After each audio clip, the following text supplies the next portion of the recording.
Mesdames, Messieurs, bonsoir et bienvenue à tous. Ce soir, nous vous remercions d'être présents aussi nombreux pour cette 3e édition du concours de plaidoirie. Au nom de l'association Jury Jeune, qui est une association qui a été créée par des anciens étudiants de la faculté de droit en 1991, nous vous remercions d'être là. Cette association a été créée dans un but de permettre aux étudiants de mettre en pratique les notions qu'ils apprennent au cours de leur licence en aidant des personnes qui se trouvent dans une situation de problème juridique. Depuis quelques années, cette association s'est diversifiée. En effet, en parallèle des journées de l'enseignement supérieur, nous organisons le traditionnel Forum des métiers du droit, où enseignants, professionnels et étudiants sont réunis afin de promouvoir les formations juridiques. De plus, il y a 3 ans, la présidente de l'époque a instauré sur ce campus de Bourg le maintenant traditionnel, concours de plaidoirie qui vise à promouvoir les étudiants du campus et à féliciter les qualités que tout bon orateur a besoin pour exercer son futur métier. J'ai un peu de stress, je pense aux candidats qui sont derrière et je leur souhaite bonne chance. Et aussi, au cours de cette année, nous avons apporté une petite nouveauté à cette association. En effet, avec l'aide de nos parrains, les avocats de l'association, nous organisons des ateliers d'expression orale où l'improvisation et les difficultés liées à la prise de parole en public sont au rendez-vous. Cette nouveauté a pu être mise à l'honneur cette année avec notre participation à la Nuit de la Tchatch organisée par la compagnie Carbure en Seine. C'est d'ailleurs notre brillant secrétaire Lou qui a remporté toutes les victoires lors de cette soirée.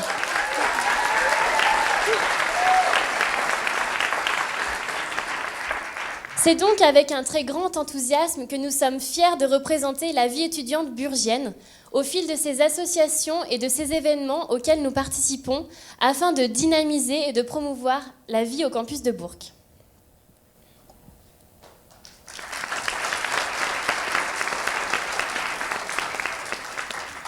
Bonsoir à tous et merci d'être venus aussi nombreux à cette 3e édition du concours de plaidoirie organisé par l'association Jury Jeune.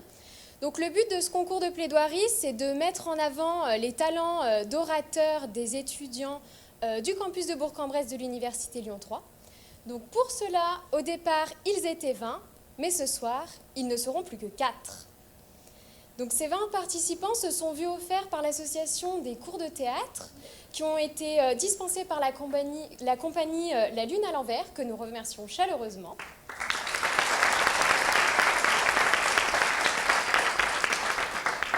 Nos 20 plaideurs en herbe ont donc eu l'occasion de s'affronter lors de premières phases éliminatoires, à l'issue desquelles ils ont été 8 à être sélectionnés pour les quarts de finale. Enfin, vous l'avez compris, ce soir, ce sont 4 participants qui vont s'exprimer devant vous. Ils ont donc à cette fin bénéficié d'1 heure de cours de théâtre personnalisé supplémentaire afin de, nous en sommes sûrs, vous réjouir lors de cette soirée au cours de leur prestation. Donc ce soir, afin que les membres du jury ici présents puissent faire leur choix, nos candidats vont s'affronter tout d'abord en deux demi-finales de 2 contre 2, tel que le sort en a décidé, et sur 2 sujets qui ont été confectionnés par les parrains de notre association. À l'issue de ces plaidoiries, les membres du jury devront choisir les 2 meilleurs de nos 4 candidats qui seront départagés sur une ultime plaidoirie à l'issue de laquelle sera élu le grand vainqueur.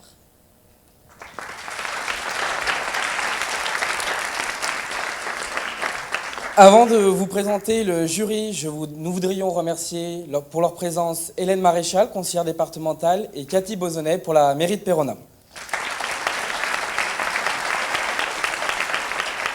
Il fallait commencer par elle. L'an dernier, elle nous a ouvert les yeux sur Barbie et sur Dark Vador. Elle a illuminé le concours et elle l'a remporté, Louise Boursigaud.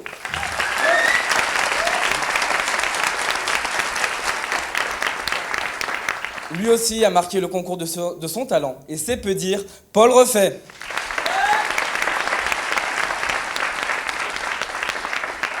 Ils ont été nos Laurel et Hardy en présidant l'association l'année dernière. Vous les avez devinés, Samy Boissida et Pierre-Alexandre Cochard. Nous sommes sur une scène, des projecteurs, des fauteuils rouges. Il fallait donc Gaël Carrier, chargé de communication du théâtre. Grâce à eux, vous passez votre vie à la bibliothèque. Votre vie sociale est dans l'état du premier code civil et chaque semestre, vous les aimez encore plus. Ce sont nos enseignants et nos maîtres de conférences. Annabelle Turc, Christelle Ballandras, Bernadette Ferrares et Marion Delbove.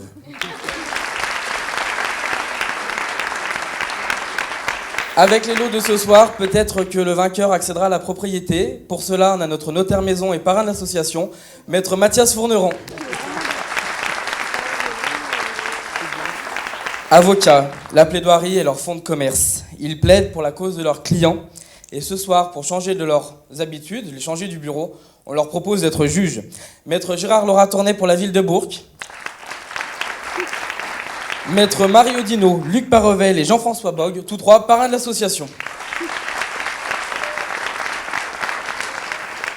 Chers avocats, vous avez compris que vous êtes 4. Il en fallait donc encore un 5e pour vous départager et pas des moindres. Maître Agnès Bloise, bâtonnier. Pour compléter le jury de ce soir, nous avons monsieur Stéphane Marion, directeur du campus. Et enfin, un événement du campus sans son président. Ça sera un peu Cannes sans les marches et la SNCF sans ses grèves. Je vais donc demander à maître Bernasconi, qui va présider ce jury, de venir nous dire quelques mots. Maître, si vous voulez bien. Merci. J'ai vraiment l'impression que tout a déjà été dit, mon cher. Je suis un peu en position d'infériorité face aux champions de la tchatch que vous êtes. Vous représentez toute la jeunesse de notre campus, toute l'ardeur de cette association Juristes Jeunes, qui est vraiment un des piliers de notre institution, le campus, sur lequel le campus s'appuie depuis 25 ans maintenant, et qui essaime dans la ville, qui donne des conseils, qui rivalise un petit peu avec les avocats d'ailleurs, mais que nous encadrons aussi également, et que nous aimons bien évidemment soutenir de nos conseils, nous aussi. Alors, je viens d'apprendre qu'effectivement, le jury que j'ai l'honneur de présider ne comporte aucun juge, donc les futurs avocats que vous êtes et les plaideurs que vous êtes seront jugés par leurs pairs, essentiellement des avocats, les chers confrères que je remercie d'avoir accepté de participer à ce jury, des professeurs, des anciens étudiants, futurs avocats sans doute aussi, et que je remercie de leur aimable participation. C'est un travail important de choix, mais il y a aussi tout le travail qui a été fait en amont par les parrains de l'association qui ont participé à l'élaboration des sujets. Ce n'est pas facile de trouver des sujets qui soient à la fois pertinents et teintés d'humour. Nous allons découvrir ces sujets finaux pour apprécier les plaideurs finaux qui ont été sélectionnés. Le dernier carré, sans doute un carré d'as, qui est représenté encore paritairement, je crois, mais on m'a dit que c'était le pur hasard. Le hasard fait bien les choses, comme quoi la qualité est bien répartie entre les sexes. Il y aura donc 2 jeunes femmes, puisqu'on ne parle plus de jeunes filles, paraît-il. C'est vrai que les jeunes filles sont femmes bien souvent plus tôt qu'avant. Et 2 jeunes hommes. Donc parité réussie et qui n'a pas été organisée, qui est le fait d'une sélection qui a été rigoureuse.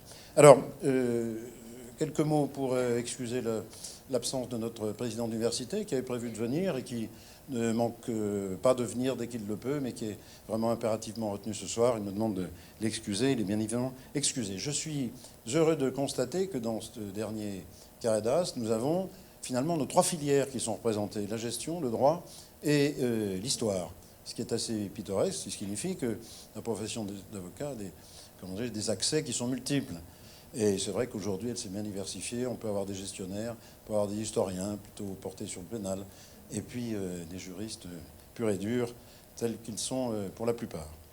Bien, donc nous allons entrer dans le sujet. Nous sommes impatients de découvrir les morceaux d'éloquence et les passes d'armes. Je vais repasser la parole à notre champion Lou Billou. Merci. Merci.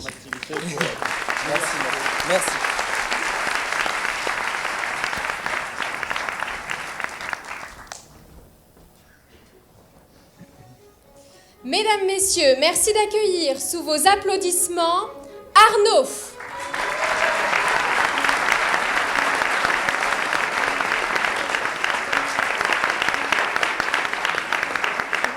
Étudiant en histoire, Arnaud saura vous charmer, vous impressionner, vous transporter. Mais attention, Arnaud n'est pas un homme facile.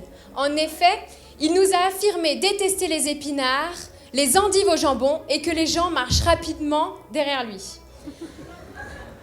Après avoir affirmé que l'amour, lorsqu'il était mou, n'était pas cuit, Arnaud a su convaincre les membres du jury qu'il était son plus grand obstacle. Et ce soir, il se présente de nouveau devant vous, le plus déterminé que jamais.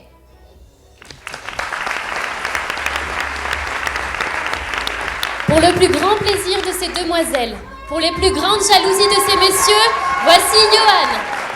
Johan est étudiant en 2e année de droit. Ce charmeur a l'allure décontractée, mais à l'humour ravageur. Et ce soir, venu pour vous convaincre, mesdames et messieurs.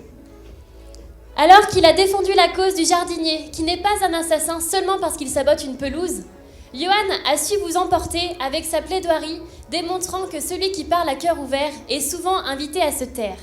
Mais ce soir, mesdames, messieurs, nous n'invitons pas Johan à se taire. Ce soir, saura-t-il vous convaincre ?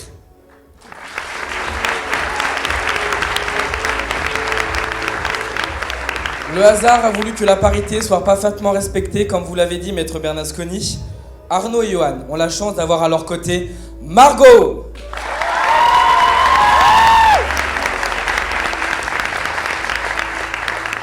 Belle étudiante en droit, Margot ne vous laissera pas insensible et vous amènera à vous questionner sur vous-même. Je n'en doute pas. Mais ce soir, comme à son habitude, elle ne tombera pas dans le rire facile et vous amènera à réfléchir. Lundi dernier, elle nous a avoué, elle nous a fait quand même s'en sortir d'accord avec elle sur le fait qu'une femme ne valait pas encore un homme, et avant de mercredi nous offrir de l'optimisme, en nous affirmant que le moi n'était pas un problème, mais la solution. Je vous avais dit que c'était philosophique. Et ce soir, Margot, même si elle remporte le concours, elle qui est cuisinière, eh bien, tentera sa chance aux meilleurs ouvriers de France, et cela ne l'a pas empêché de vous préparer des plaidoiries aux petits oignons.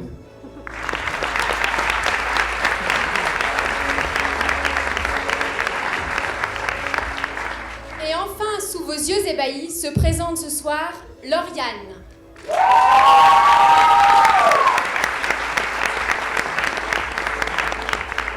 Étudiante en AES le jour, breakdanceuse la nuit, Lauriane pense que l'amour, lorsqu'il est cuit, lorsque les spaghettis sont cuites, c'est mou. Celle-ci a par ailleurs affirmé lors des précédentes phases que tout ce qu'elle sait, c'est à son ignorance qu'elle le doit.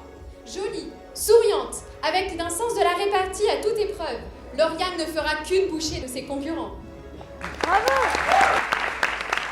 Maintenant, place aux choses sérieuses. Les 4 fantastiques sont en place. Éteignez vos téléphones, réveillez vos voisins et concentrez-vous. Comme je vous ai présenté tout à l'heure, dans notre jury, nous avons beaucoup d'avocats qui ont eu la délicatesse de venir. Ceci dit, le premier sujet de cette demi-finale les amènera peut-être à se poser un cas de conscience. Mais ce sujet s'impose à tous. L'avocat enrobé peut-il se dérober ? Pour commencer, et pour affirmer ce sujet, pour vous affirmer qu'un avocat enrobé peut se dérober, acclamez Arnaud.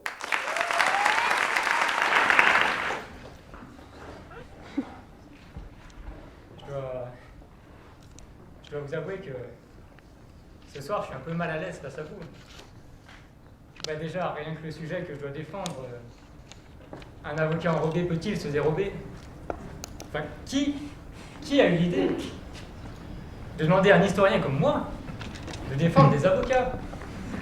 Enfin, de demander à un avocat de défendre un avocat. C'est pour ça, moi je vous dis, je reste jeune ce soir, je refuse de défendre ce sujet, voilà.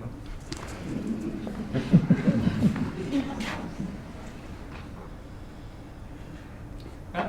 Comment ? Ah, il y a un buffet après ? Ah, d'accord. Ah non, il fallait commencer par là aussi, désolé. Ah, mais je vais vous le faire, votre sujet. Alors, tac, ça va.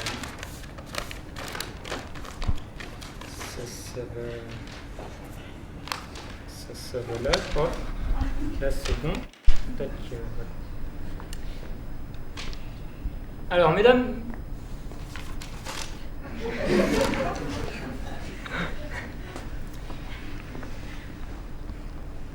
Mesdames et messieurs du jury, mesdames, ce soir, Le sujet qui m'a été demandé de vous défendre, c'est un avocat enrobé peut-il se dérober?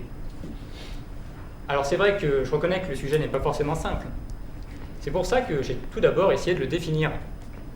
Alors pour ça, j'ai effectué quelques recherches informatiques, Google, Lycos, Yahoo, et j'exclus tout de suite le côté culinaire du problème.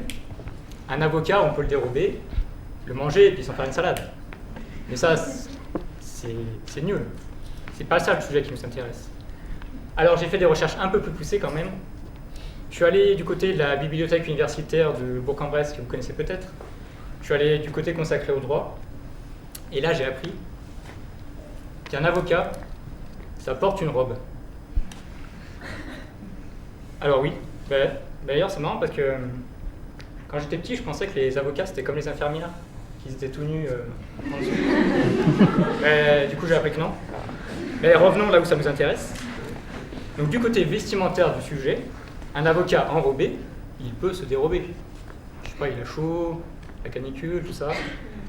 Alors on écarte ce sujet, on écarte ce sens inutile.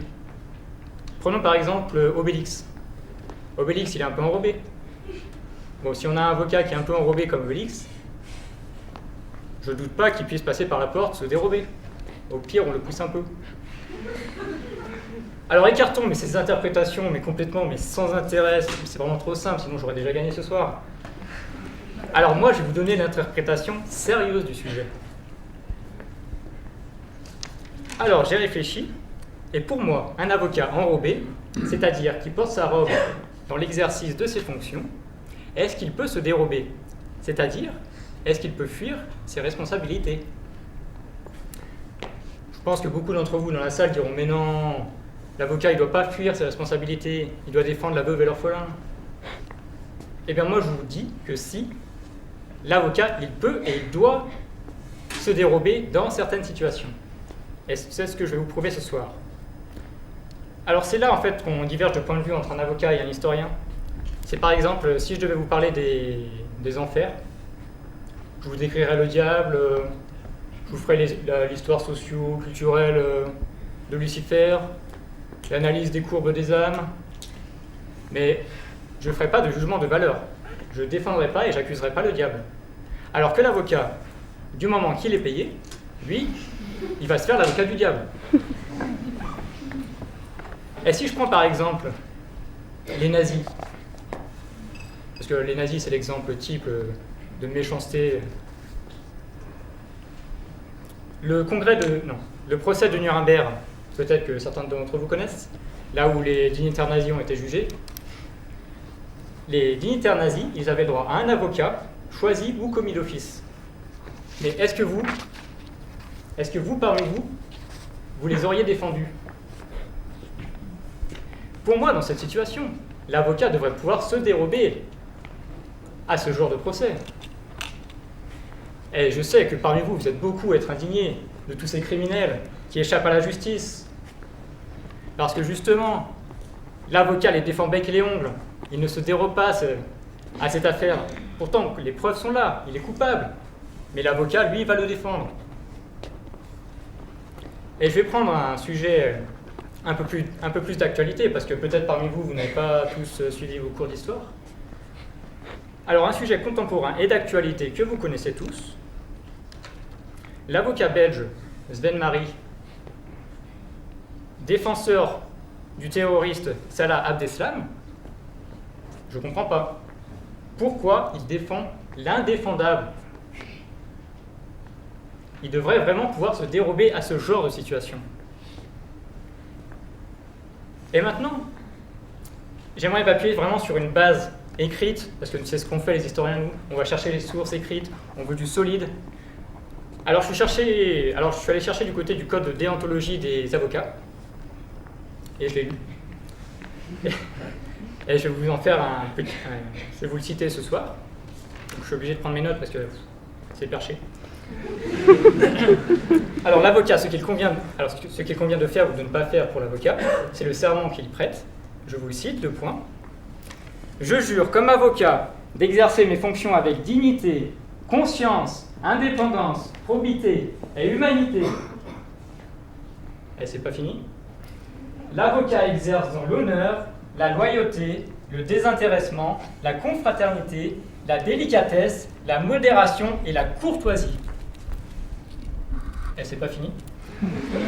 Il fait preuve à l'égard de ses clients de compétence, de dévouement, de diligence et de prudence. Alors, je vous récapitule. L'avocat, il doit faire preuve de dignité, conscience, indépendance, probité, humanité, honneur, loyauté, désintéressement, confraternité, délicatesse, modération, courtoisie, compétence, dévouement, diligence et prudence.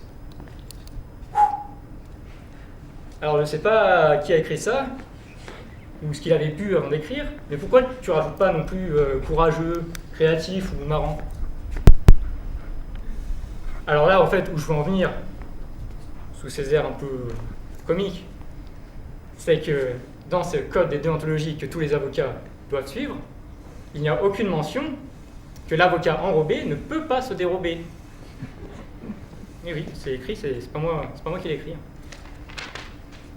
Et finalement, je suis parti mais très très loin dans ma recherche. Souvenez-vous, j'étais à la bibliothèque universitaire de Bourg-en-Bresse. Et là, j'ai trouvé une petite étagère vraiment perchée, j'ai du mal à prendre les livres, intitulée « La philosophie du droit ». Alors j'ai feuilleté un peu les bouquins. C'est très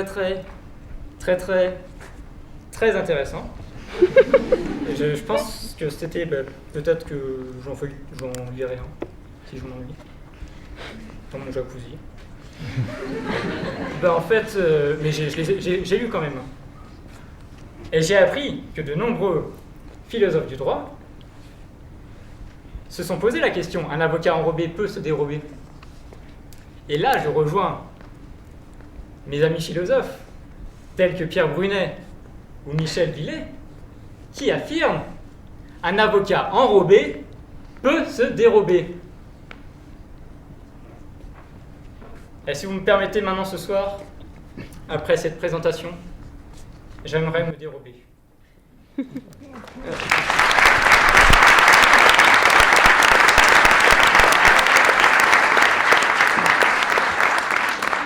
Désormais, sur la position inverse, accueillons Johan.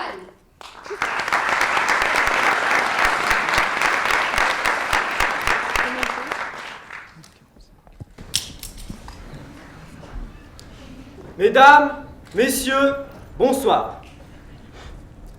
Un avocat enrobé peut-il se dérober?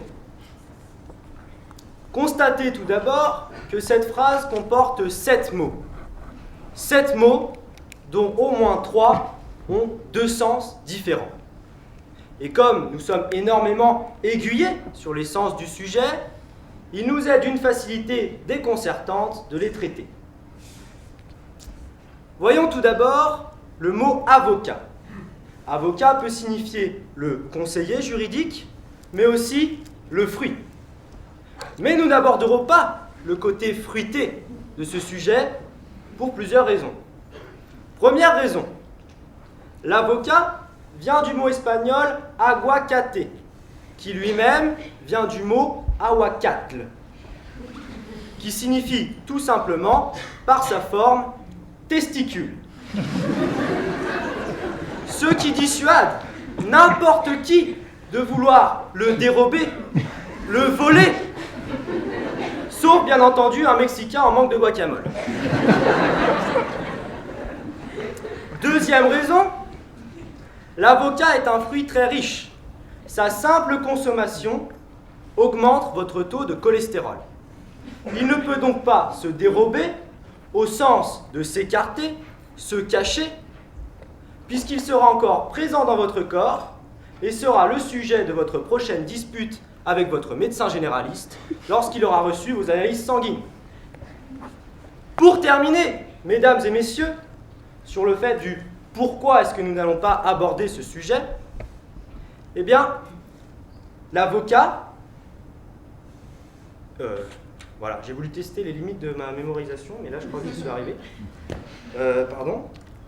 Donc, dernière raison pour laquelle nous n'aborderons pas ce sujet, c'est que, eh bien, l'avocat,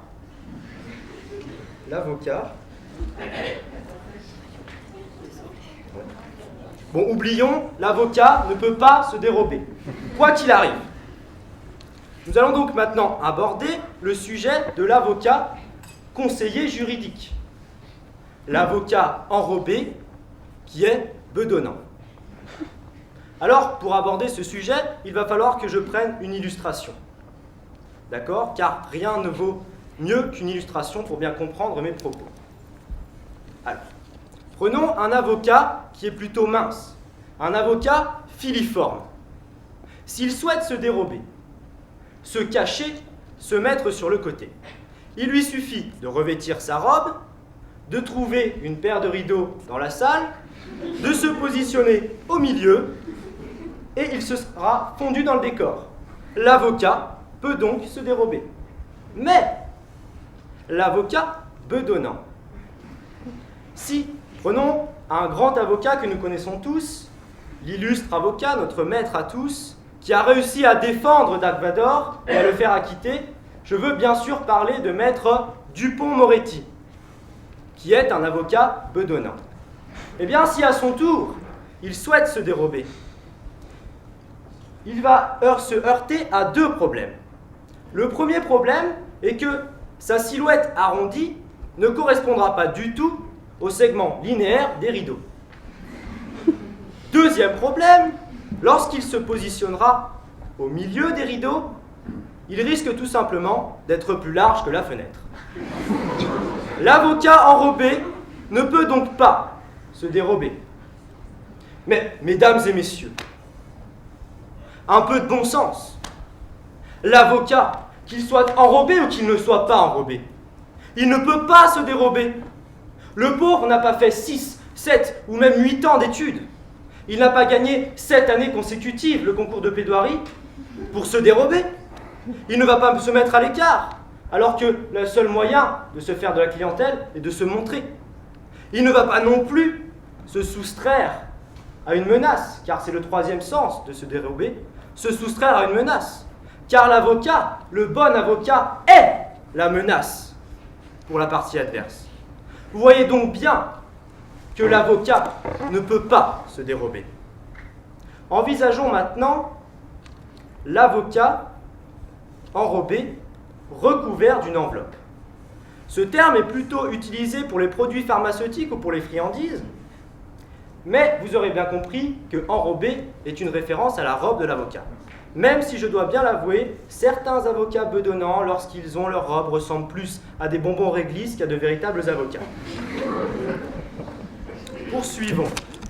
L'avocat qui revêt sa robe, peut-il se cacher? Peut-il se mettre sur le côté, s'écarter? Alors, mesdames et messieurs, là encore, je vais prendre une illustration. Prenons encore Maître Dupont-Moretti. En envisageant que personne ne le connaisse ici. Vous le croisez dans la rue, sans sa robe, allez-vous tout de suite lui attribuer la robe d'avocat? Non! Maître Dupont-Moretti ressemble beaucoup plus à notre bon boucher du dimanche matin qu'à un véritable ténor du barreau. On le voit beaucoup plus nous trancher une belle entrecôte que nous déclamer une belle plaidoirie. Prenons un deuxième exemple. Encore un illustre avocat. Nous le connaissons tous, plus particulièrement ici. Il fait partie du jury. Je veux bien sûr parler de Maître Bernasconi. Maître Bernasconi, en admettant encore une fois que vous ne le connaissiez pas, vous le croisez dans la rue, sans sa robe, allez-vous vous dire « Tiens, il a une bonne tête d'avocat ». Non! Maître Bernasconi ressemble beaucoup plus à un maître de conférence en droit constitutionnel nous expliquant les mécanismes de la 3e, 4e et 5e République qu'à l'avocat de haut rang qu'il est aujourd'hui. Une fois de plus, mesdames et messieurs, l'avocat ne peut pas se dérober. Pourquoi? Qu'en est-il lorsqu'ils revêtent leur robe? La robe a été obligée en 1971, permettant d'instaurer une égalité apparente entre les différents membres du barreau. Mais elle sert aussi à les distinguer du juge, du procureur et des différents fonctionnaires de la justice. Elle est donc là pour les distinguer, pour que nous les remarquions, pour que nous les voyions. Alors non, l'avocat enrobé ne peut ni se soustraire à une menace, ni même se mettre à l'écart, car la robe a la fonction contraire. Une fois de plus, mesdames et messieurs, l'avocat enrobé ne peut pas se dérober. Envisageons maintenant, si vous le voulez bien, si vous êtes d'accord, une partie un petit peu plus absurde, un peu plus loufoque, car oui, mesdames et messieurs, dérober veut aussi dire voler. La soustraction frauduleuse, comme l'énonce le code pénal. Dans notre cas, ce serait plutôt kidnapper. Un avocat peut-il, qu'il soit enrobé ou non, être kidnappé? Même si je dois bien l'avouer, un avocat comme Maître Collard doit être assez difficile à kidnapper car lui aussi porte de l'ombre aux fenêtres. Mais c'est un autre débat. L'avocat enrobé peut-il être kidnappé? Napoléon scandait « L'impossible n'est pas français !» Soit. Mais à quoi bon? À quoi bon, mesdames et messieurs, vouloir kidnapper les hommes et les femmes qui vous défendent devant la cour, devant les tribunaux français? À quoi bon, mesdames et messieurs, vouloir kidnapper les hommes et les femmes qui peuvent vous éviter de perdre des années de liberté ou des sommes astronomiques qu'on pourrait vous réclamer? À quoi bon, mesdames et messieurs, vouloir kidnapper les hommes et les femmes à votre service pour défendre vos intérêts? Alors oui, l'impossible n'est pas français, donc tout est possible. Mais comme le disait un illustre étudiant en droit, accessoirement président du BDE et représentant étudiant dont je tairai le nom, lorsque le possible n'a pas de raison d'être, il n'existe pas. Alors vous voyez bien, dans n'importe quelle situation, n'importe quel sens, l'avocat enrobé ne peut pas se dérober. Pour conclure, là, je vais m'adresser au jury. J'aimerais demander aux différents membres du jury qui risquent de rencontrer Maître Collard ou Maître Dupond-Moretti de bien vouloir oublier les comparaisons que j'ai pu faire. Il me serait agréable de ne pas voir mon avenir compromis, alors qu'il vient tout juste de commencer. Merci.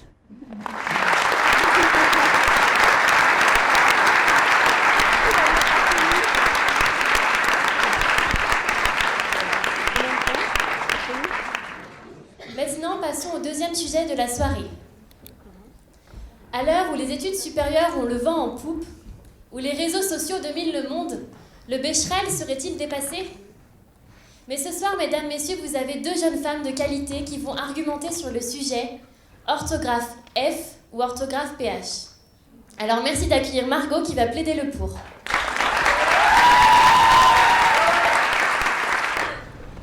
Mesdames, Mesdemoiselles, Messieurs, bonsoir. Pourquoi faire simple quand on peut faire compliqué? Voilà la pensée de ceux qui ont mis en place les règles orthographiques françaises. Mais nous sommes dans une ère de clarification, de simplification. Enfin bref, on vous avait prévenu, le changement, c'est maintenant. L'orthographe F ou l'orthographe PHE. Lorsque je le prononce tout simplement, orthographe, le sens du mot en est bien le même, vous en conviendrez. Parce que la mission première des mots, c'est de permettre aux individus de communiquer, de se comprendre.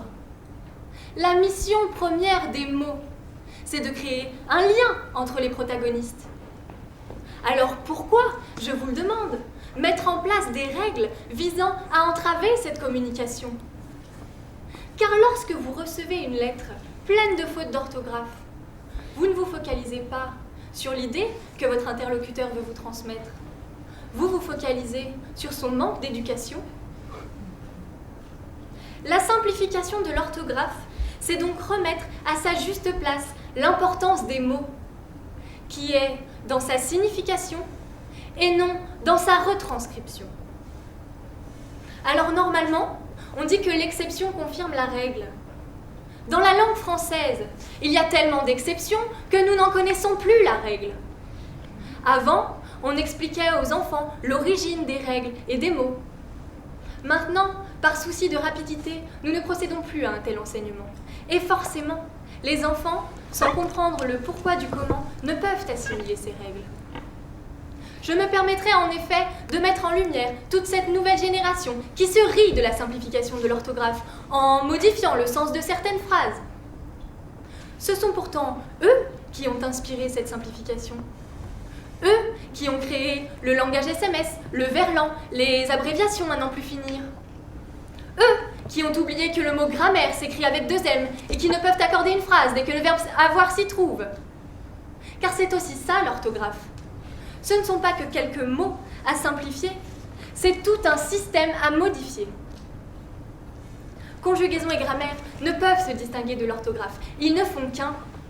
Et aujourd'hui, écrire correctement, c'est une qualité, voire une compétence qui pourrait être spécifiée sur un CV. Mais attention, ne vous méprenez pas, je ne jette pas la pierre à ceux qui ne peuvent écrire correctement, car je sais à quel point les règles peuvent être compliquées, tordues et parfois n'avoir même aucun sens. Alors, vous me direz, l'orthographe, c'est une question de tradition. Nous avons toujours écrit ainsi et nous le ferons encore. Mes chers amis conservateurs, sachez vous adapter. Nous sommes dans une ère de changement et nous cherchons à tout simplifier. Nous sommes des gens pressés. Nous voulons tout faire en même temps. Plus d'efficacité, plus de rentabilité. Mais cela n'est pas possible sans concéder quelques simplifications. Ainsi, nous ne savions plus calculer. Nous avons simplifié en créant cette magnifique machine qu'est la calculatrice. Nous sommes devenus multitâches, mais il n'est pas possible de tout faire en même temps et de tout faire correctement. Alors bien sûr, nous avons trouvé quelques solutions pour nous améliorer. Nous avons créé le téléphone portable pour pouvoir travailler, même en vacances. Génial, non? La révolution industrielle elle-même, n'était-ce pas déjà dans ce but qu'elle avait démarré? Dès le 19e siècle, nous avons voulu faciliter la vie des travailleurs, en mettant à leur disposition des machines, amenuisant la réflexion nécessaire. La préservation du savoir-faire n'est pas de notre temps, et il faut vous y faire. Alors c'est un choc générationnel qu'on vous demande d'assimiler, je vous l'accorde. Là où nos grands-parents prenaient des coups de règle sur les doigts lorsqu'ils faisaient des fautes d'orthographe, nous, on féliciterait l'enfant qui n'écrit plus oignon, mais oignon. J'ai moi-même passé des mercredis après-midi entiers avec mon grand-père qui me rabâchait sans relâche les règles d'accord du verbe avoir. Et je l'entends d'ici hurler que c'est inadmissible de ne pas savoir écrire français correctement avec 2 R. Mais je suis sûre que nous pourrons nous accorder d'une petite simplification orthographique. Quand nos aînés ont su s'habituer à tous les changements, que sont le passage d'un monde rural à un monde essentiellement urbain, industrialisé, quand ils se sont habitués au machinisme, à l'internet et aux légumes pas cuits, plus grande revendication de mon grand-père. Nous nous moquons de nos grands-parents qui ne sont pas nés le smartphone dans la main et pour qui envoyer un SMS ou un email est un exploit. Mais ils ont dû s'habituer à notre temps. Car là encore, le SMS est une simplification de la lettre manuscrite. Et si nous avons voulu simplifier une telle écriture, ne nous étonnons pas qu'un nouveau langage en soit né. Et pourquoi n'en voir que le négatif? De tout changement ressort une amélioration. Et si nous n'essayons pas, nous ne pourrons jamais savoir si cette amélioration est positive ou non. Alors oui, la simplification de l'orthographe, c'est mettre de côté le patrimoine français qui vous est si cher. Mais c'est surtout et avant tout faire une place. Faire une place aux nouvelles générations et faire une place à l'internationalisation. Car je suis désolée de vous apprendre que nous ne pouvons être une puissance européenne et mondiale si nous ne sommes pas accessibles. Et la langue est la plus grande barrière qui soit entre nous et nos frontaliers qui ne comprennent pas nos règles et ne peuvent pas prononcer nos R. Les étrangers renoncent à apprendre la langue française car celle-ci est bien trop complexe. Le premier problème, c'est que nos mots sont polysémiques. Un verre vert rempli de verre, ça me rend vert. Comment voulez-vous qu'un étranger qui ne connaît pas notre tradition et notre langue puisse comprendre une telle phrase. Un Français normalement constitué devra déjà y réfléchir quelques secondes. La simplification de l'orthographe s'inscrit dans une problématique de mondialisation. Si nous pouvions écrire et prévoir des règles comme nous le souhaitions, car cela ne regardait que nous, cela n'est plus possible. À une heure où les échanges internationaux sont de plus en plus nombreux, à une heure où ils font vivre notre économie, alors que l'Europe elle-même est le cœur de notre fonctionnement politique et économique. Ainsi, nous devons nous adapter au monde qui nous entoure, nous rendre plus ouverts, plus accessibles. Et pour cela, quoi de mieux que de se rendre plus compréhensible? La simplification de l'orthographe, c'est donc une nécessité. C'est une nécessité pour le monde et pour nos nationaux, qui ne parviennent plus à assimiler les règles. Ce n'est pas une tradition qui se perd, c'est une tradition qui évolue et s'adapte à ses praticiens. C'est un mal nécessaire. La démocratie, c'est aussi ça. On dit que c'est le gouvernement du peuple, par le peuple et pour le peuple. C'est bien dans cette logique que s'inscrit la réforme. C'est du peuple qu'elle émane. C'est de l'incapacité de nos jeunes à comprendre les règles qu'on puise l'inspiration d'une nouvelle écriture. C'est pour le peuple. C'est pour qu'ils puissent écrire plus aisément, car les fautes d'orthographe sont synonymes de sanctions, et nous avons besoin d'un meilleur niveau, tant au plan national qu'international. La simplification de l'orthographe, c'est donc une réponse à une demande, celle du peuple.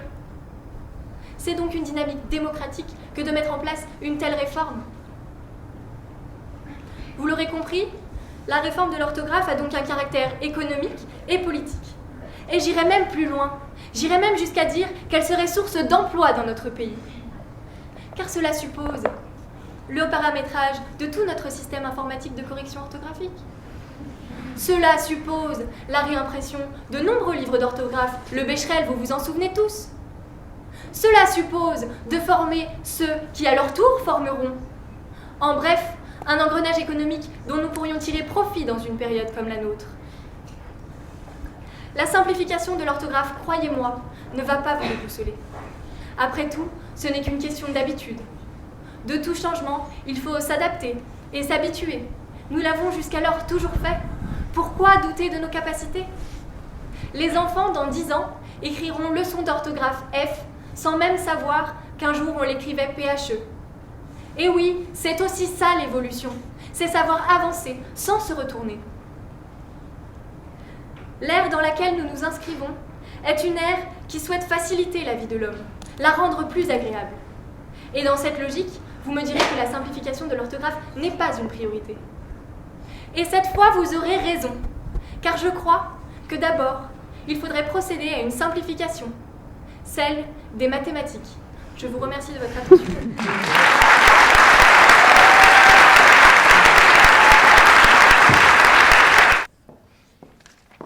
Margot vous a-t-elle convaincu, cher public?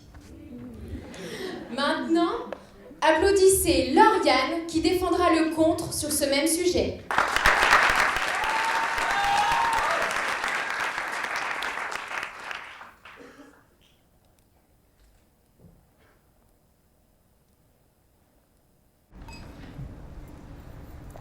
Cher public, cher jury, bonsoir.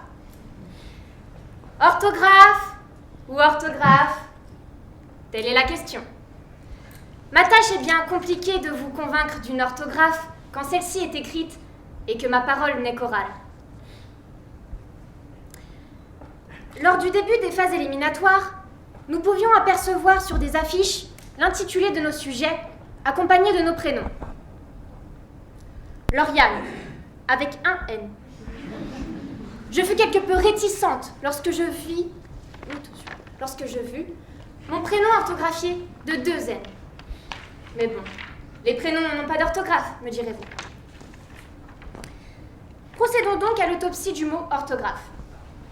Ortho vient du grec droit, correct.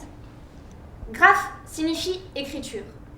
Somme toute, orthographe veut dire écrire correctement. N'est-ce pas un peu paradoxal de vouloir dès à présent l'écrire avec un F? Cela dénature complètement sa signification. Donc, il s'agit de la réforme. nous pouvons écrire un F à la place du PH. Certains traits d'union sont supprimés, comme dans week-end et portefeuille, comme si ces deux mots avaient besoin d'être diminués.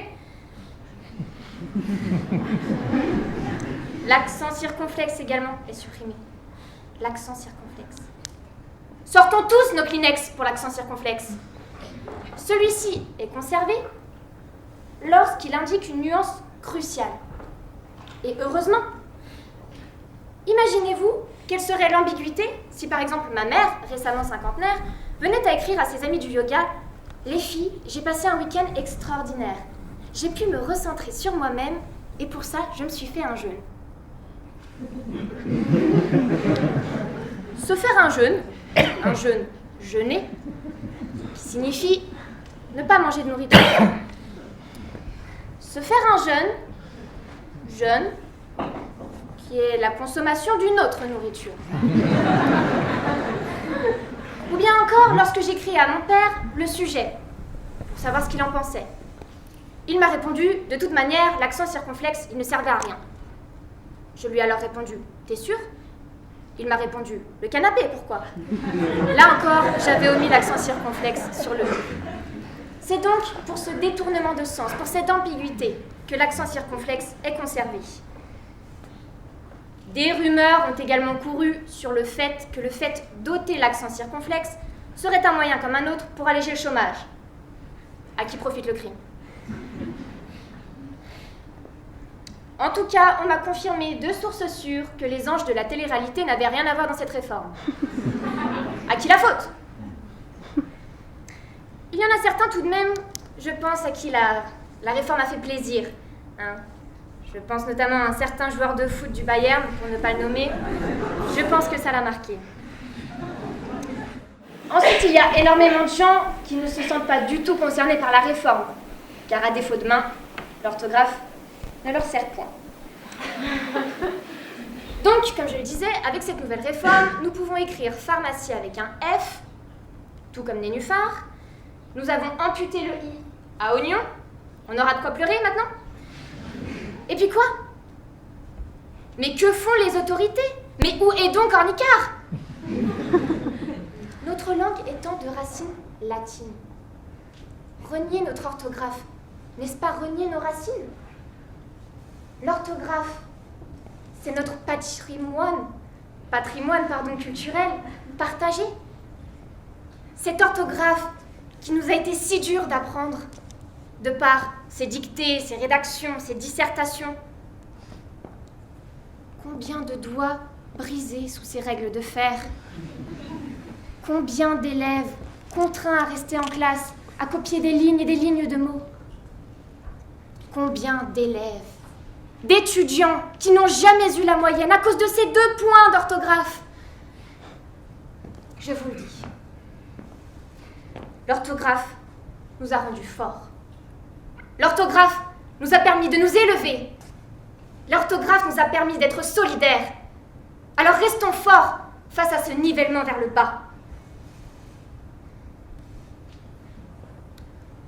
Avoir une bonne orthographe est un comportement social.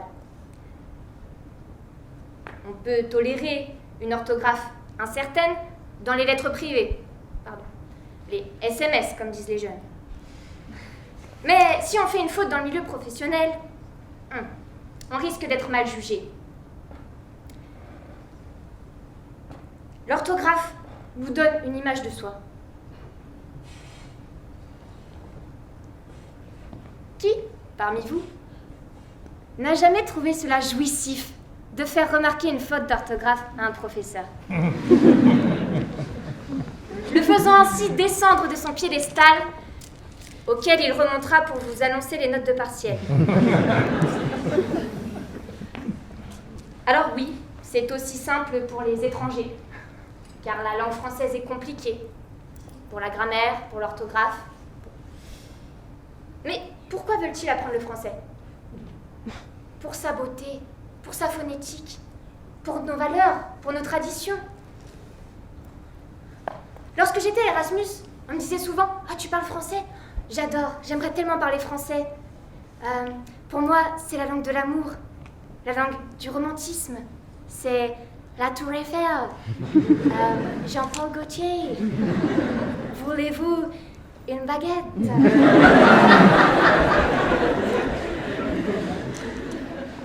Alors ne changeons pas nos traditions. Ne changeons pas ce qui fait de nous ce que nous sommes. Notre langue, et plus précisément notre orthographe, a été simplifiée depuis le temps. Il est vrai que nous ne parlons plus le vieux François comme autrefois, que le S qui composait le mot forest est devenu un accent circonflexe, maîtresse qui est devenue maîtresse. Alors, si nous suivons cette logique, dans cette ère du low cost, où on supprime volontiers un trait d'union par-ci et un accent circonflexe par-là, quelle sera la prochaine étape d'évolution? Il sera peut-être permis d'écrire un texto? Le verlan aussi, peut-être? À ce compte-là, faites ce qu'il vous plaît. Coupez mon prénom en 3 et faites-en un rébut.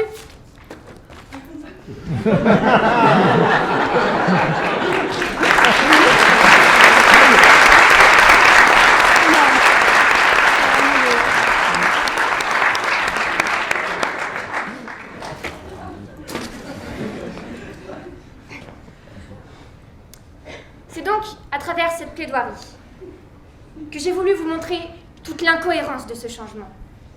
Les avis divergent et il nous est impossible de convaincre tout le monde. Et ce n'est pas faute d'essayer. Tout ceci n'est finalement qu'une question de point de vue, et ce ne sont pas les aveugles qui nous diront le contraire.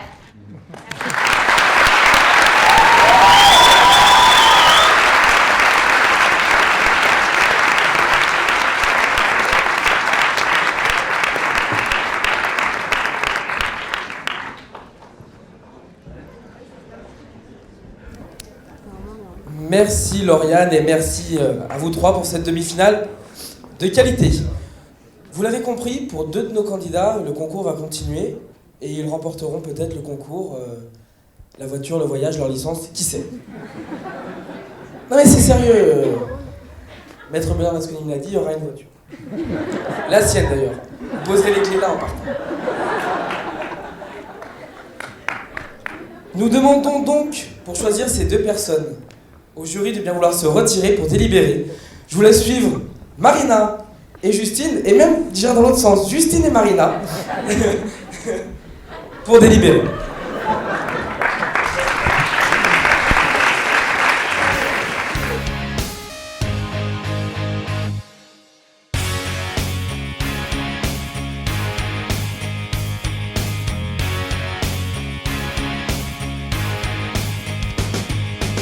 Je vais vous demander d'accueillir 2 personnes qui ont participé aux premières phases du concours et qui reviennent ce soir, pas pour notre plaisir, mais juste pour l'heure quand même. Mais bon, ça leur fait plaisir.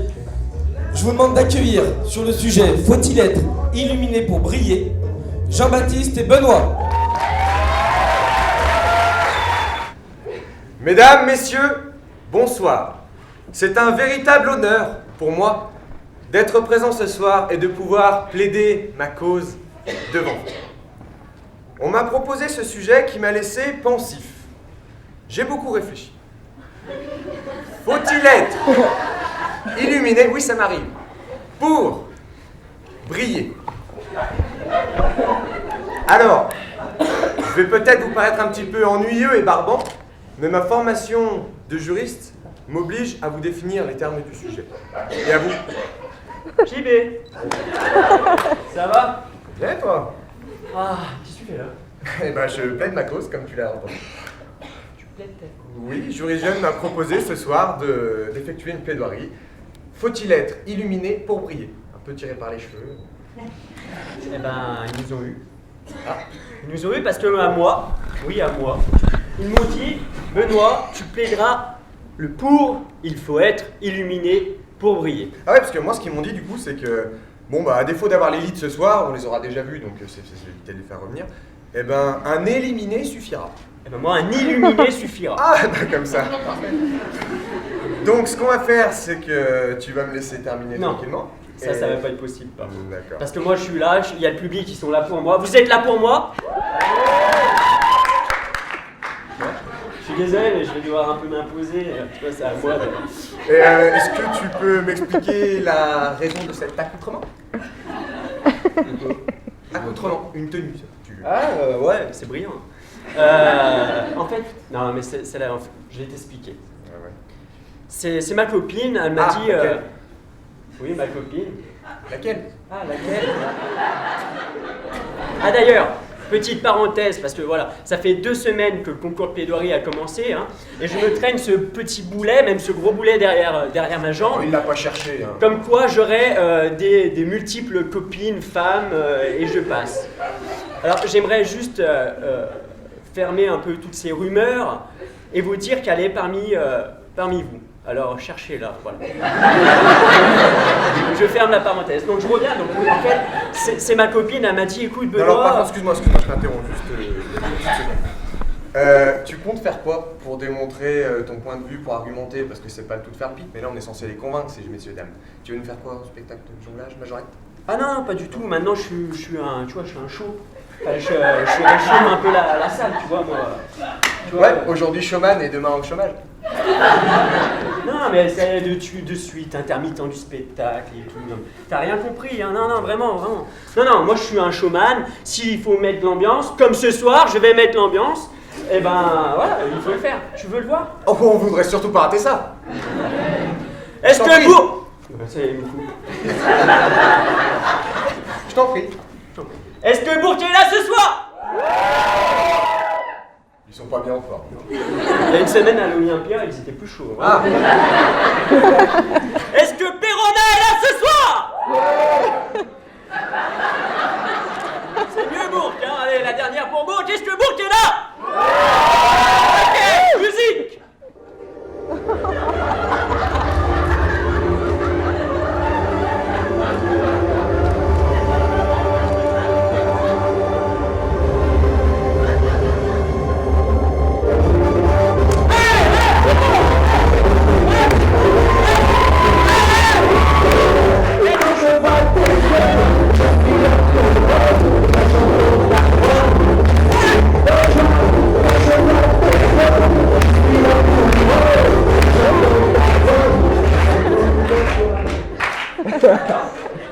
T'as quelque chose à dire?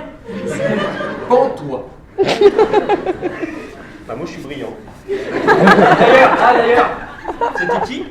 Oh putain, il a posé. Danny. Danny comment? Non, le con. La culture, hein. Vas-y. Danny brillant. Oh le lourd. Voilà.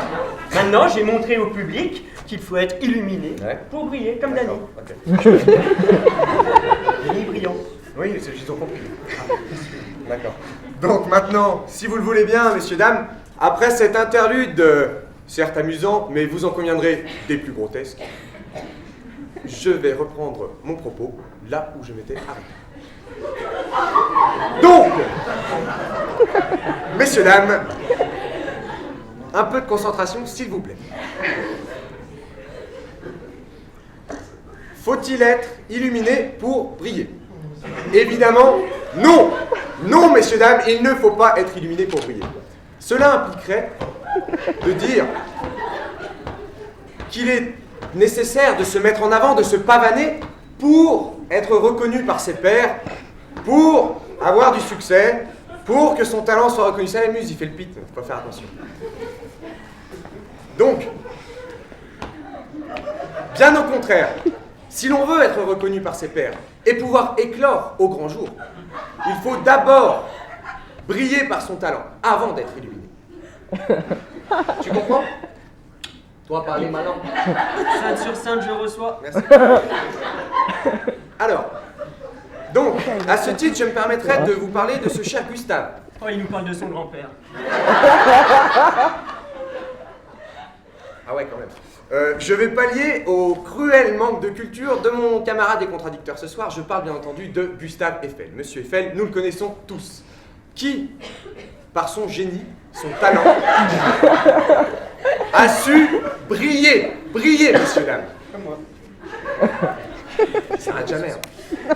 Gustave a su briller par son génie. Et aujourd'hui qu'il n'est plus, il est illuminé chaque soir dans le ciel de Paris. Amen. À travers son œuvre. Et oui, messieurs, dames. Je pourrais me laisser aller à l'humour et à la fantaisie, comme a choisi de le faire mon contradicteur. Il le fait avec brio, certes, Les facilités. Brillance. Il a compris, c'est bien. Mais non, sachez que le sujet est beaucoup plus grave que cela. Il y a de nombreuses générations pour qui l'interprétation que tente de vous faire avaler mon collègue de cette phrase a été létale, mortelle, fatale. Il nous parlait de son labrador. Évidemment, je parle d'un jeune homme, un blondinet, qui, un lundi au soleil, a décidé d'appliquer cette maxime. Voulant briller, le pauvre homme a voulu s'illuminer. Soudain, il sort de son bain, il change l'ampoule, bam! Vous le savez, messieurs, dames, à défaut de briller, Clo-Clo a été grillé. Tu vois qu'on peut faire avec finesse. Je suis derrière. Bon, mesdames, messieurs, je m'excuse de ne pas avoir pu appuyer mon propos, de ne pas avoir pu aller au fond de ma pensée et d'avoir été quelque peu rapide ce soir. Mais j'ai été un petit peu dérangé et perturbé, je dois le reconnaître. Je vous remercie tout de même de votre attention et j'espère que vous avez passé une agréable soirée.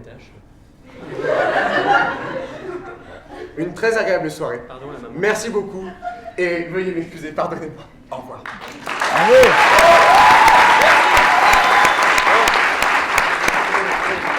Maintenant qu'on est tous entre vous et moi, là, on va pouvoir un peu tchatcher, tu vois. Et du coup, en fait, je m'en étais arrêté à Dany. Donc, Dany brillant. En fait, il faut Ouais, savoir... ton Dany, il est brillant, mais messieurs, dames, ce n'est pas une lumière. Bravo!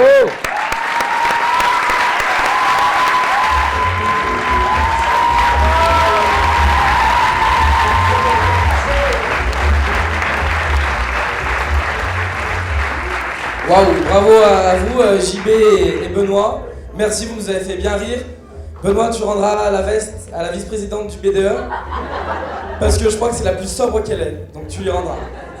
Merci à tous. En attendant que le jury revienne, je vous propose de faire 5 minutes de pause si vous avez besoin d'aller vous dégourdir les jambes. Fumez un coup, vous levez les mains, n'hésitez pas. À tout de suite. Mesdames, messieurs, veuillez applaudir le jury qui a eu la lourde tâche de départager les candidats. Car désormais, les membres du jury ont pris leur décision et le sort de nos demi-finalistes est prêt à être dévoilé.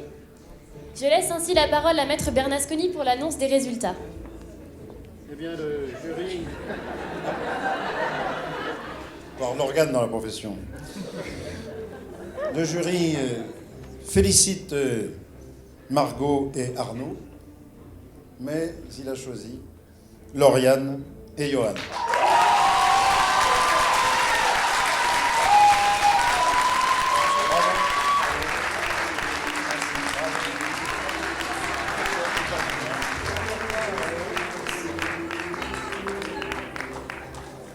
Voilà. Bon. La douleur continue, il faut choisir le premier. Alors le jury a choisi, effectivement, a établi sa priorité. Donc la première c'est Lauriane et le second est Johan. Bravo.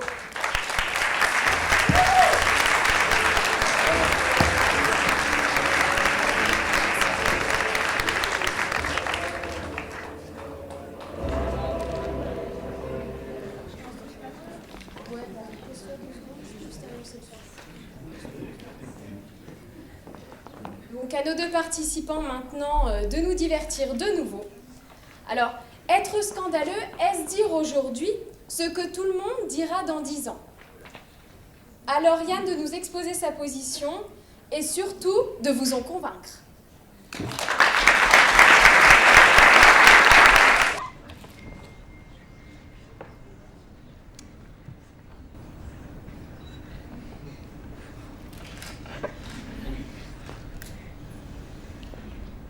Être scandaleux. Tout d'abord, définition, qu'est-ce qu'un scandale? Un scandale est une affaire retentissante qui soulève l'opinion publique. Pour démontrer un scandale, il est plus facile d'utiliser des exemples. Si nous prenons comme premier exemple un exemple très connu et historique, celui de Galilée. qui a tout de suite affirmé que la Terre était d'une forme sphérique et qu'elle était dans un système héliocentrique, ce qui veut dire que la Terre est au milieu de l'univers. Or, son affirmation allait à l'encontre de l'opinion publique, du clergé, qui lui affirmait que la Terre était dans un système géocentrique. Mais le scandale, ce n'est pas que dire, c'est également faire. Tout comme, par exemple, Marilyn Monroe, qui en son temps a fait scandale de par son attitude, ses tenues. Et aujourd'hui, elle est l'un des plus célèbres sex-symboles de sa génération. Et pourtant, elle a bravé les dictats de la mode et du mannequinat, de par sa taille 42. Pour être tout à fait honnête avec vous, messieurs, dames, en tant que simple étudiante en gestion, je me suis sous-estimée en pensant que je ne passerais pas cette finale. Et vous l'aurez peut-être compris, 2 options s'offraient à moi. Celle de vous dire, honnêtement, je n'ai pas préparé ce sujet. Et la deuxième option, qui est d'improviser. Vous admettrez que 10 minutes, c'est très long. Et comme vous l'aurez compris, je suis sans filet. Je suis en train d'improviser. Ce qui n'est pas chose facile, vous l'admettrez. Peut-être que certains trouveront ça scandaleux. Et d'ailleurs, si ce concours perdure d'ici 10 ans, peut-être que l'improvisation sera justifiée et peut-être même nécessaire. Merci.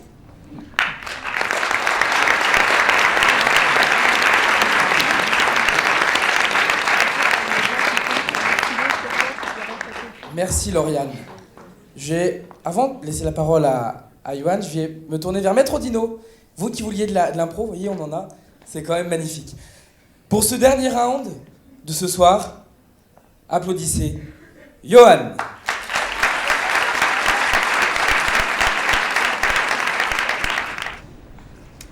Mesdames, messieurs, je ne vous redirai pas bonsoir. Alors, Lauriane a fait le choix de l'improvisation. J'ai encore fait le choix de ne pas prendre de notes. J'ai poussé le vice jusqu'au bout. J'espère arriver à la fin de ma plaidoirie sans trou et pouvoir faire quelque chose de mieux que Lauriane, qui, juste avec une improvisation, a su déjà vous séduire. Alors, être scandaleux, est-ce dire aujourd'hui ce qu'on dira tous dans 10 ans? Georges Wolinski, 1992. Pour cette finale, pas de pour, pas de contre, seules nos idées et du papier. Croyez-moi, du papier, j'en ai usé. Mon Dieu, ce que j'ai pu me prendre la tête avec des pour, des contre, des couleurs et toutes ces nuances, mais j'ai réussi à trouver une conclusion. Peut-être des années scientifiques passées au lycée trop imprégnées qui me forcent à chaque fois à trouver une conclusion, une solution, là où peut-être il n'y en a pas. Alors, je vais quand même essayer de vous expliquer mon raisonnement. Scandaleux, honteux, déshonorant, ahurissant. Autant de mots qui définissent le scandale, être scandaleux. Mais le scandale, il peut aussi être politique, il peut être sportif, environnemental ou même social. Être scandaleux, le scandale, il peut être scandalisé, médiatisé, ou ce peut être un scandale dont on ne porte aucun regard. Il y a de multitudes de façons, 1000 façons d'appréhender le scandale. Mais ce qui est sûr, ce qui reste, c'est notre bonne définition de notre cher petit Robert. Un acte, un événement, un dire qui est contre le bon sens, contre la morale, qui heurte l'opinion publique et qui souvent émeut. Alors oui, effectivement, Être scandaleux, c'est dire aujourd'hui ce que tout le monde dira dans 10 ans. L'histoire nous l'a prouvé et nous le prouvera encore. Scandaleux, comme vous l'a dit Lauriane, la théorie de l'héliocentrisme, défendue par Galilée, qui n'est d'ailleurs pas le fait d'avoir un soleil au centre de l'univers, mais tout simplement de considérer que la Terre tourne autour du soleil, et pas l'inverse. Pourtant, il a été raillé par l'Église et tous les scientifiques de l'époque. Pourtant, vous me couperez si jamais je me trompe, mais il me semble qu'aujourd'hui, tout le monde est d'accord pour admettre que nous tournons autour du soleil. Scandaleux de voir dans les années 20, aux États-Unis, au milieu du XXe siècle, une personne de couleur devant 200 000 personnes scander « J'ai un rêve !» qu'un jour peut-être les Noirs et les Blancs auront les mêmes droits.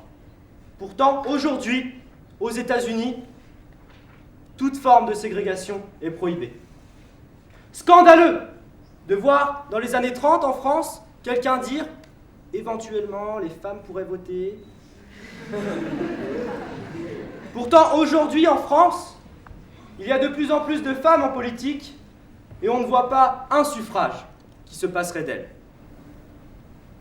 Mais maintenant, je vais vous inviter à prendre la phrase dans l'autre sens. Dire aujourd'hui ce que tout le monde dira dans 10 ans, c'est être scandaleux. Eh bien, je dis non. Je nuance mon propos. Être scandaleux, ce n'est pas que ça. Ce serait porter beaucoup trop d'importance au scandale. Si être scandaleux, ce n'est que ça, eh bien, c'est que le monde va plus mal encore qu'il n'est déjà. Cela voudrait dire, mesdames, mesdemoiselles, que dans 10 ans, vos robes seront faites de viande. Lady Gaga. Peut-être même que, comme tout à l'heure, Maître Dupond-Moretti sera votre tailleur. Votre marque préférée sera peut-être Charal, Bigard, ou pour ceux qui aiment la contrefaçon, Findus. Cela voudrait dire que dans 10 ans, par une simple ordonnance médicale, eh bien, je pourrais être exempté d'impôts. Et oui, l'anxiété administrative oblige. Cela voudrait dire que dans 10 ans, avec un simple « je ne savais pas, je n'étais pas au courant, monsieur », n'importe qui pourrait voir sa présomption de complicité écartée. La justice n'aurait plus aucun intérêt et le métier d'avocat périrait. Cela voudrait dire que dans 10 ans, si l'on en croit Jean-Claude Van Damme, nos enfants auront dans la même matière les mathématiques et la philosophie. Mais nous ne nous demanderons plus pourquoi ils sont si mauvais dans l'une et l'autre des matières, car je cite, et là accrochez-vous bien, la phrase est très très compliquée. Elle est la suivante. 1 plus 1 égale 1. On parle une ou on parle un quand on est ensemble. C'est l'amour. Mais aujourd'hui, quand 1 plus 1 égale 2, quand 2 plus 2 égale 4, eh bien ça devient selfish. On prend tout le pognon, mais on ne partage pas. Alors que si 1 plus 1 égale 1, ou 1 plus 1 égale 11, là c'est beau. Je cherche encore la signification de cette phrase, mais vous voyez bien, et vous saurez que Jean-Claude a gagné beaucoup de concours de plaidoirie. Le scandale, ce n'est pas forcément quelque chose qui tend à la vérité. Tous les scandales ne seront pas une vérité un jour. Imaginez-vous vivre dans un monde qui serait dicté par les paroles de Moundir. Oui, ça fait peur. Aussi scandaleuses que ces paroles puissent être, personne ne voudrait vivre dans un monde où, je cite, « Je suis ému, mais je ne le montre pas vis-à-vis de mes yeux. » Un monde, donc, où chaque partie de mon corps serait dissociable, où je serais l'ensemble de tierces personnes, et si je mets une claque à quelqu'un, seule ma main est responsable. Et puis, il y a des scandales qui resteront toujours scandaleux. quoi qu'il arrive. Ça restera toujours scandaleux de manquer de respect à ses parents. Je ne connais pas une civilisation, une époque dans l'histoire où le parricide a été autorisé, a été admis. Et vous ne me direz pas que vous n'êtes pas scandalisé lorsque vous observez le comportement honteux de ces adolescents envers leurs parents, lorsque vous observez cette fameuse émission où l'on observe les superbes méthodes de notre grand frère Pascal. Puis prenons la mode, qui est un éternel recommencement.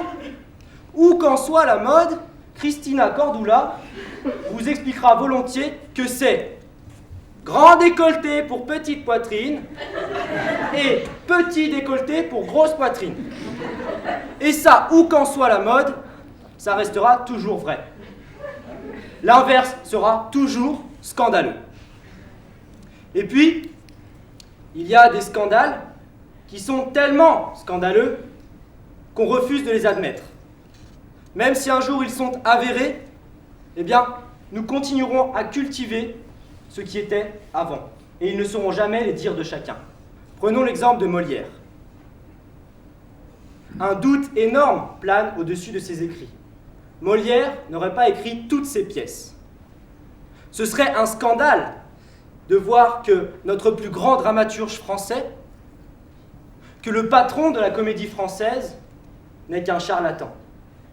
Et pourtant, fait troublant, eh bien, il est avéré que Molière avait tellement d'activités qu'on se demande encore quand est-ce qu'il écrivait. Fait encore plus troublant, plus Molière écrivait, plus le compte en banque de Corneille grossissait. C'est vrai, vous lirez Stéphane Bern, il vous l'expliquera.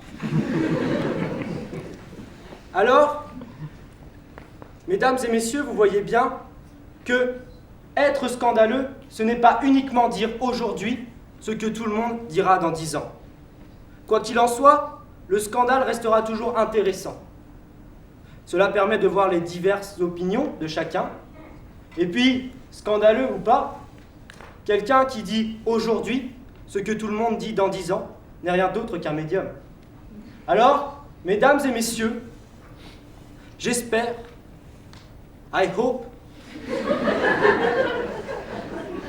que dans 10, 20, 30 ans, chacun d'entre vous se souviendra de ce scandale. Alors merci à Lauriane et Johan pour cette finale. Nous invitons donc le jury à se retirer pour délibérer et décider qui sera le grand vainqueur de ce concours. Merci. On va remettre des petits lots, des petits cadeaux aux participants qui ont animé ce concours de plaidoirie, qui l'ont fait vivre. Merci à vous tous. On va commencer avec le lundi 14 mars, les éliminatoires. 20 au départ, 8 à l'arrivée. Donc, pour commencer, Lucas, qui nous a défendu le meilleur et surtout pour le pire, le pour. Bravo.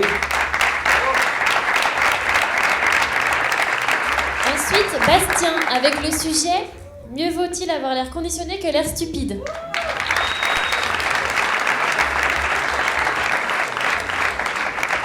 Puis c'était à Rémi de défendre la position inverse sur ce même sujet.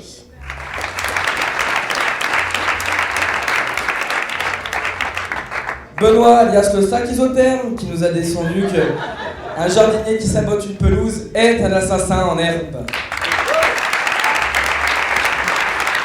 Et Jean-Baptiste, qui s'est défendu sur une escroquerie est une bonne affaire qui a rencontré une mauvaise loi.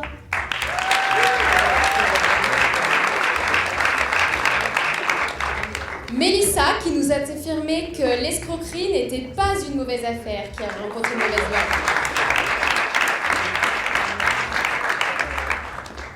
Un peu de féminisme. Une fille vaut 3 garçons, le pour, avec Camille.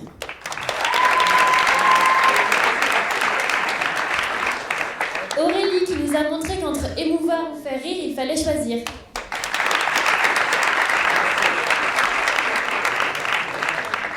C'est au tour de Pierre-Alexandre qui, lui, nous a dit qu'il ne souhaitait pas choisir entre émouvoir ou faire rire.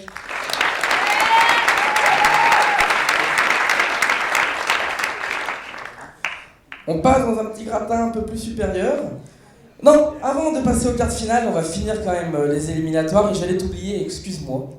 Aurélien, qui s'est pas fait des amis en défendant le contre de si c'est dans le progrès, c'est que c'est vrai. Mais Victoria, elle, s'est fait des amis, elle a défendu la cause du progrès avec sa fameuse expression si c'est dans le progrès, c'est que c'est vrai.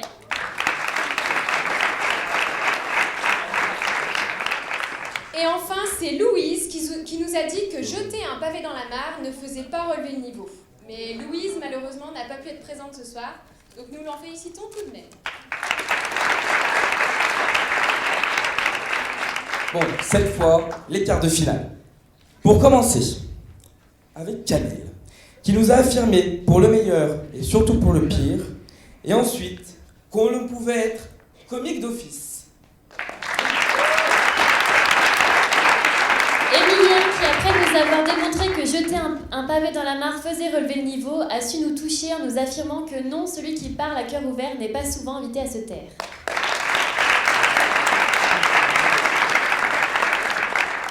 Puis Mathilde nous a affirmé qu'il fallait toujours dire merci pour ce moment, mais que le peu qu'elle savait, ce n'était pas forcément dû à son ignorance. Et enfin, Chloé, qui n'a pas pu être là ce soir, mais qui nous a appris, elle, à ne pas dire merci pour ce moment, s'est défendue en quart de finale, en prétendant que oui, elle pouvait être comique d'office.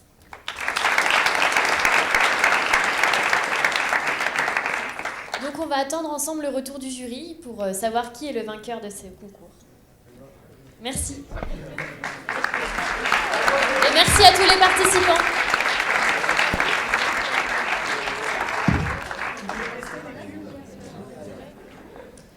Mesdames, Messieurs, le sort de nos deux candidats est désormais scellé. Je vais donc laisser la parole à Maître Bernasconi, président du jury, afin qu'il nous annonce le vainqueur de cette 3e édition du concours de plaidoirie. Bien chers tous, je m'adresserai tout simplement à Lauriane en lui disant que, quand même, souvent les meilleures improvisations sont quand même celles qui sont les mieux préparées. Et qu'en conséquence, vous ne serez pas surprise que Johan ait été désigné comme le vainqueur de ce concours d'éloquence et de ce concours de plaidoirie. Bravo Johan.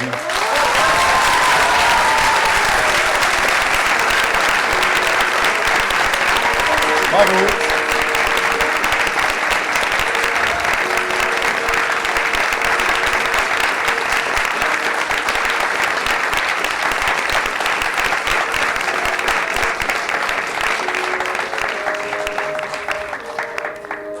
Le jury félicite Johan, dont les deux prestations ont été de très grande qualité, une maîtrise de langue française tout à fait remarquable, une capacité de s'exprimer sans notes non moins remarquable, et un fond qui nous a séduit encore plus sur la finale que sur la demi-finale.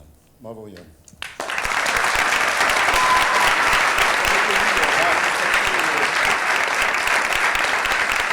Voilà l'attestation, diplôme, qui verra bien, signée par l'ensemble des membres du jury. Voilà, bravo. Bravo.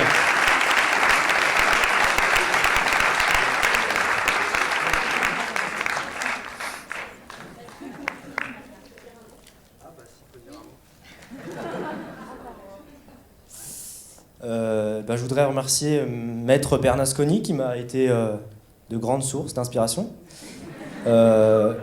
Mes parents pour leur gigot et leur moelleux au chocolat. Et puis vous tous qui êtes venus ce soir nombreux pour nous voir tous. Je remercie Alice. Lauriane et tous les autres qui ont été exceptionnels tout le long de ce concours. Voilà, merci à tous.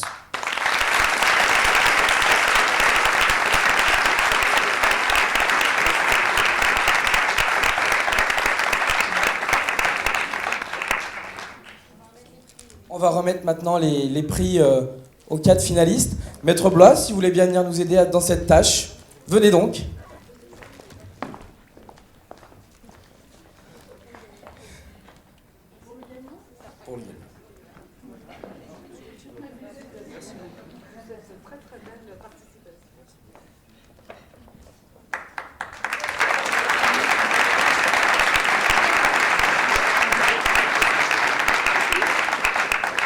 Lauriane.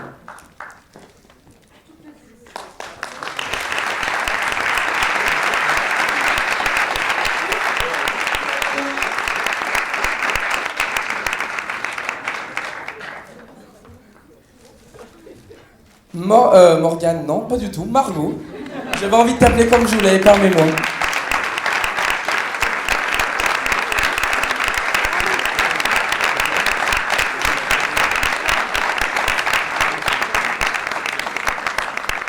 Et enfin Arnaud, à ton tour.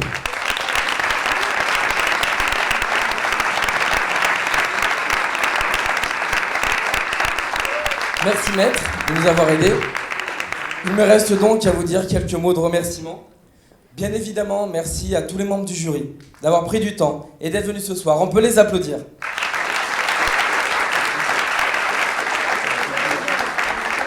Merci aux 20 participants d'avoir animé et fait vivre ce concours. Bravo à vous.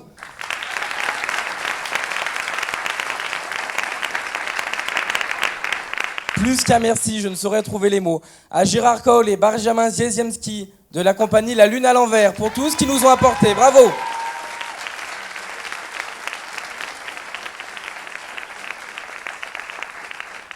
Instant pub. Merci à la fac de Bourg-en-Bresse. Non, merci à l'Université Lyon 3 de nous accompagner, de nous donner les moyens. Merci à vous, monsieur Marion. Et merci à Aurore, parce que sans toi, nous ne serions pas grand-chose, je te l'assure.